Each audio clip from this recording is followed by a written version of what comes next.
ejemplo, existen diversos términos hebreos que se traducen como salvación,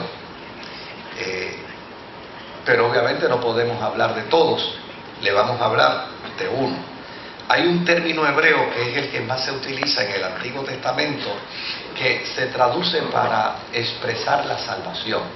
Ese término es el Yasha, es decir, cuando un judío decía Yahvé es mi Yasha, o Yahvé me permite estar en mi Yasha, lo que estaba diciendo era que estaba a sus anchas. No sé si usted entiende bien esa expresión. Fulano de tal está a sus anchas, ¿verdad? Es alguien que hace lo que sea suficiente para satisfacerle, para vivir plenamente. Es vivir en perfecta seguridad. O sea, todo lo contrario, angustia, todo lo contrario a dolor, todo lo contrario a aflicción, es Yasha, es salvación. Y desde luego, en el pueblo de Israel, el Yasha, la salvación, se atribuía única y exclusivamente a Dios. Israel entendía, como entiende la cristiandad también, que todo don perfecto, que toda buena dádiva proviene ¿de quién? Proviene del Padre de las luces, proviene de Dios. Por lo tanto, todo lo que yo recibo, bueno, había una canción en años atrás que decía, todo lo que tengo se lo debo al Señor. Ustedes saben ese corito mejor que yo. ¿Ah?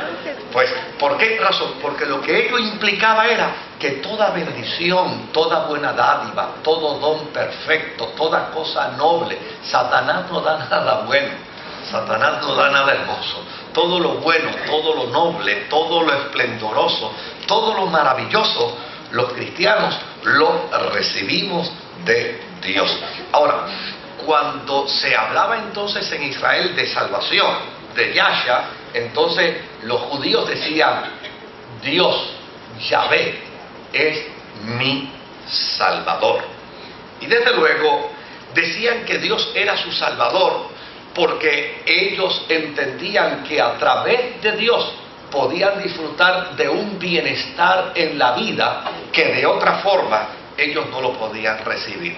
Y yo tengo algunos pasajes bíblicos que quisiera compartirles sobre el particular. Por ejemplo, el Salmo 68, versos 19 y 20, donde el pueblo de Israel decía, bendito sea el Señor nuestro Dios y Salvador, que día tras día sobrelleva nuestras cargas, Selash, es decir, adoración, alabanza. Nuestro Dios es un Dios que salva.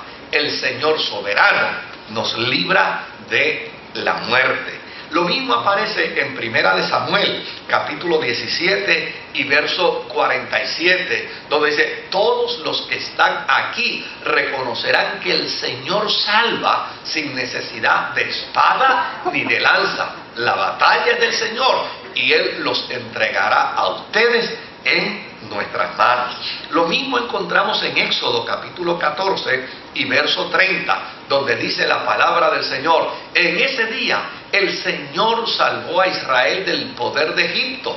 Los israelitas vieron los cadáveres de los egipcios tendidos a la orilla del mar. Y en Deuteronomio capítulo 33 y verso 29 dice la expresión, sonríele a la vida, Israel, quien como tú, pueblo rescatado por el Señor. Él es tu escudo y tu ayuda, Él es tu espada victoriosa, tus enemigos se doblegarán ante ti y sus espadas te servirán de tapetes. Si usted observa bien cada uno de estos pasajes bíblicos, atribuye a la persona de Dios el beneficio de la salvación. Es decir, para Israel, Dios es el Salvador que interviene en favor de ellos en cualquier crisis, en cualquier problema, en cualquier adversidad, en cualquier situación de opresión o de angustia. Dios es el Salvador que viene a intervenir en favor de su pueblo. Note bien, no que evita la crisis, no. O sea, el entendimiento de Israel no es que Dios elimina la crisis, no, es que Dios nos salva en medio de la crisis, es que Dios interviene en favor nuestro en medio de la adversidad, en medio de la aflicción, en medio del problema. De hecho, este entendimiento Israel lo estuvo manejando con perfección dentro de su vida cultica, dentro de su experiencia de fe, al punto tal que cuando Israel vivió experiencias de extraños que le oprimieron, y cuando Israel vivió la experiencia de que sus enemigos venían a afligirle y a traerle tormentos y angustias, ellos declaraban que Dios proveía siempre una persona, hombre o mujer, un juez, que fuera para ellos ejemplo de la salvación de Dios. Y por esa razón encontramos en el libro de los Jueces, precisamente que es el periodo de tiempo donde Israel se está desarrollando, y dentro de ese desarrollo está siendo atacado por las naciones circunvecinas, y desde luego en medio de esa experiencia siempre Dios levanta en Israel a alguien que intervenga en favor de Israel y le pueda salvar de los enemigos.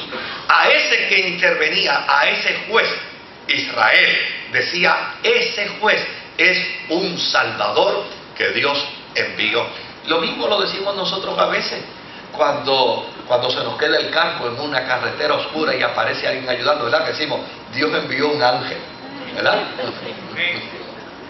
Porque ellos entendían el mismo concepto, pero decían que Dios enviaba siempre un salvador. Y fíjense, en el libro de Jueces, en el capítulo 3 y en el verso 31, dice: el sucesor de Ahod fue Sangar, que era uno de los jueces, hijo de Anab, quien derrotó a 600 filisteos con una vara para arrear bueyes. También él liberó a Israel, es decir, también él fue salvador de Israel. Por el otro lado, en Jueces capítulo 6 y verso 14 y verso 15, dice la Escritura: el Señor lo encaró y le dijo: ve con la fuerza que tienes y salvarás a Israel del poder de Madián. Yo soy quien te envía. Pero, Señor, objetó Gedeón, ¿cómo voy a salvar a Israel? Mi clan es más débil, es el más débil de la tribu de Manasés, y yo soy el más insignificante de mi familia. Fíjense que el término que utiliza Gedeón es: ¿cómo voy a salvar a Israel? Porque desde luego el entendimiento que tenía Israel de Dios era que Dios salva, Dios salva. Indistintamente el vehículo que utilice, indistintamente la forma que utilice, indistintamente lo que él vaya a hacer, siempre es una intervención directa de salvación de parte de nuestro Dios. Lo mismo también lo decimos hoy. A mí me operó de cáncer mi cuñado, pero a fin de cuentas yo no le doy gracias a mi cuñado por la operación. Yo le doy gracias a quién, a Dios, porque él fue meramente el instrumento que Dios utilizó para que yo saliera bien de la operación. Pero toda la gloria, todo el honor, toda la honra, yo se la doy a Dios.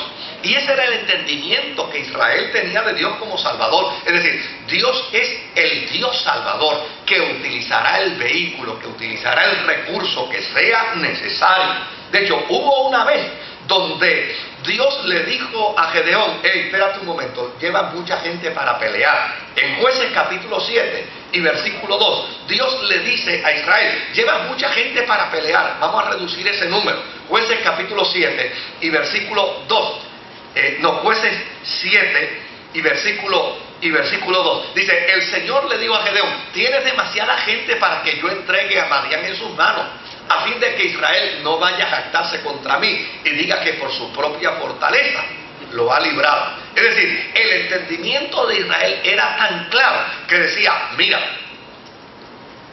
el Dios que salva en Israel es el que debe llevarse todo el honor, toda la gloria y toda la honra en cada uno de los actos de salvación, en cada uno de los actos salvíficos para con nuestro pueblo.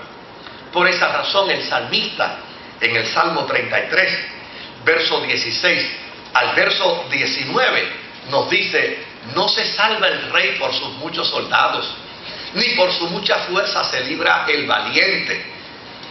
Vana esperanza de victoria es el caballo, a pesar de su mucha fuerza, no puede salvar, pero el Señor cuida de los que le temen, de los que esperan en su gran amor. Él los libra de la muerte y en épocas de hambre los mantiene con vida. Miren qué interesante cómo Israel desarrolló un entendimiento del concepto de la salvación de Dios en favor de su vida. De hecho, para el Israel del Antiguo Testamento, Dios era punto, no había nadie más. Dios era el único Salvador. Encontramos en Isaías capítulo 45 y verso 21, donde dice: declaren y presenten sus pruebas, deliberen juntos. ¿Quién predijo esto hace tiempo? ¿Quién lo declaró desde tiempos antiguos? ¿Acaso no lo hice yo, el Señor? Fuera de mí no hay otro Dios, Dios justo y salvador. No hay ningún otro fuera de mí. En el Salmo 60 y en el versículo 11, mira lo que leemos: bríndanos tu ayuda contra el enemigo, pues de nada sirve la ayuda la ayuda humana. Y en Isaías 45 y versículo 20 dice: reúnanse fugitivos de las naciones, congréguense y vengan y oran a dioses que no pueden salvar. Es decir, para el entendimiento de Israel, no solamente Dios era salvador, sino que no había nadie más que pudiera salvar como Dios salva.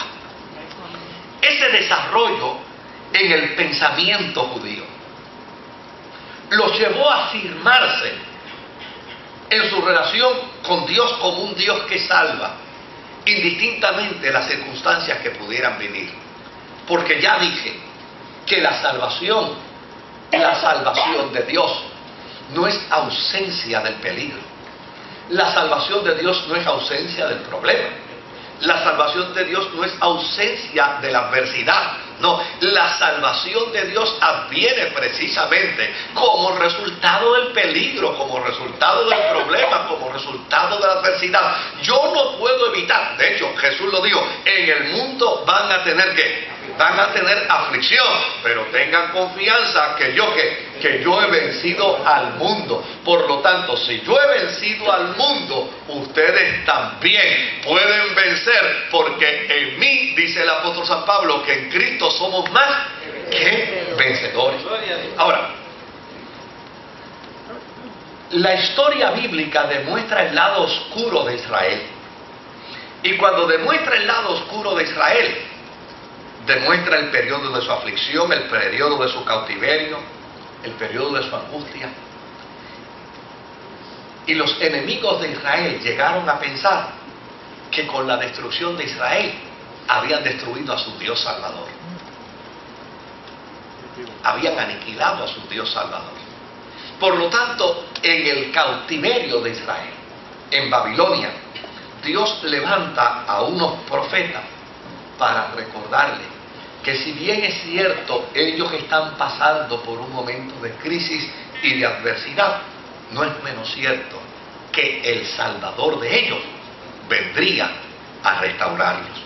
Y en Isaías capítulo 25 y versículo 9 dice: en aquel día se dirá: si este es nuestro Dios, en Él confiamos y Él nos salvó. Este es el Señor, en Él hemos confiado. Regocijémonos y alegrémonos en su salvación. En Isaías 35, versículo 4, dice: digan a los de corazón temeroso, sean fuertes, no tengan miedo, su Dios vendrá con venganza, vendrá con retribución divina, vendrá a salvarlos. Y en Isaías 45 y verso 17 dice, pero Israel será salvada por el Señor con salvación eterna y nunca más volverá a ser avergonzada ni humillada. Es decir, en los periodos más oscuros de Israel, el tema de la salvación, el tema del Dios Yahshua, del Dios que es Salvador, no se disipó, no desapareció, sino todo lo contrario. Israel siempre afirmó que ellos estaban en pie como resultado de un Salvador. Ahora, en el Nuevo Testamento, el lenguaje cambió. Y en la traducción del hebreo al griego, que es como se escribe el Nuevo Testamento, había que buscar una palabra que sustituyera la expresión hebrea Yahshua para hablar de salvación, para hablar de que Yahvé es nuestro Salvador.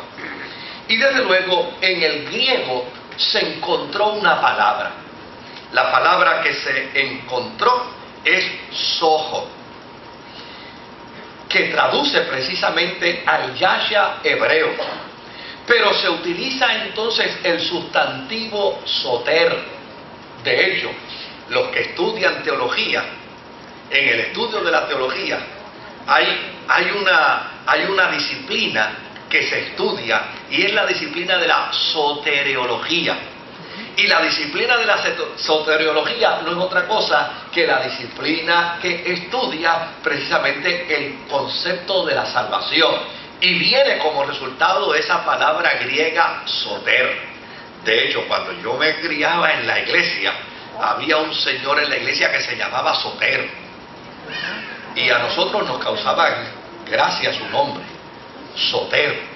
Y él decía, ríanse de mi nombre, pero a la larga ustedes tendrán que aceptar que mi nombre significa Salvador.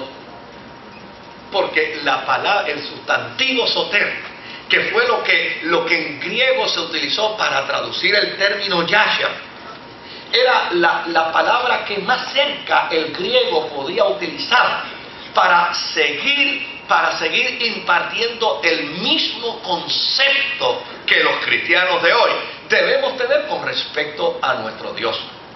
Cuando usted habla de salvación, usted no habla de salvación solamente para la eternidad.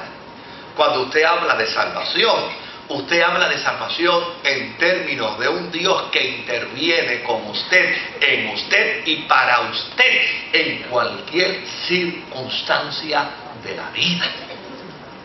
Ahora, hay un dato más interesante todavía. Y es que, desde luego, yo no me puedo relacionar con el concepto Yahshua porque es en hebreo. Y tal vez yo no me puedo relacionar con el concepto sojo o con el sustantivo soter porque es griego. Pero a fin de cuentas, ¿sabe lo que significa la palabra soter? ¿Sabe lo que significa la palabra Yahshua? ¿Sabe lo que significa el término sojo? Es sencillo. El jíbaro nuestro tiene la mejor palabra para decir eso. El jíbaro nuestro dice que eso significa estar en las papas. Fíjense qué sencillo. El jíbaro nuestro. Cuando el jíbaro nuestro reconoce que alguien está disfrutando de un bien, ¿qué dice? Fulano está en las papas. Cuando el jíbaro nuestro descubre que a fulano y a sutano le han dado un aumento de salario de su trabajo, ¿qué dice? Fulano se está en las papas. Cuando fulano de tal en el barrio X o Y ha logrado hacer de su casita de madera una casita de cemento, ¿ah? ¿Qué es lo que dice de él? Fulano está en las papas. Es decir, para el jíbaro nuestro, todo lo que se interpreta como bien, que adviene a la vida en el peregrinar, en el aquí y en el ahora, es estar en las papas. Por lo tanto, ¿qué puede significar? ¿Qué puede significar en el lenguaje cotidiano de nuestro jíbaro, el afirmar que somos salvos. Pues lo que eso afirma es que cuando un hombre y una mujer dice yo soy salvo, Jesucristo es mi Salvador, lo que está diciendo es yo estoy en la papa. Porque mi estado es distinto al del pecador. Mi esperanza es distinta al que no conoce a Dios. Mi función de vida y los beneficios que advienen a mí como resultado de mi función de vida cristiana son totalmente distintos al hombre y a la mujer que no conoce a Jesucristo. Por lo tanto, cuando yo digo Jesucristo es mi Salvador, yo estoy diciendo por causa de Jesucristo yo estoy en las papas. Amén.